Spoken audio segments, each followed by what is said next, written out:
बिस्मिल्लाहिर्रहमानिर्रहीम व तुइज़्ज़ु मन तशा सदक़ल्लाहुल अज़ीम।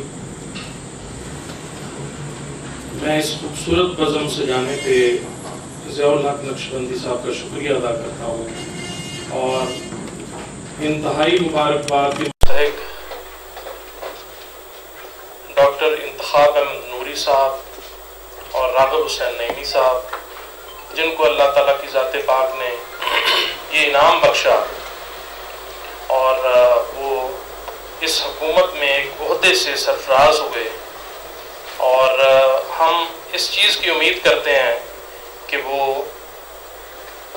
बेहतर अंदाज से और बड़े ही अहसन अंदाज से अपने इस ओहदे का इस्तेमाल फरमाएंगे।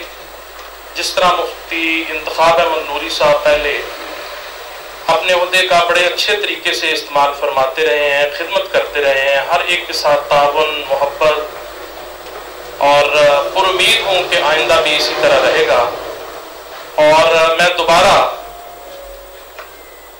ज़ियाउल हक़ नक्शबंदी साहब को मुबारक पेश करता हूँ इस अल अमीन एकेडमी के मामलात को अहसन तरीके से चलाने पर और अपने पैगाम को और काबिल तरीन बच्चों को निखार के हुकूमत के लिए और हुकूमती मामलात के चलाने के लिए और रहनुमाई फराहम करने के लिए एक प्लेटफॉर्म जो उन्होंने मजबूत तरीके से सजाया है, उसके लिए मैं मुबारक पेश करता हूँ। अस्सलामु अलैकुम।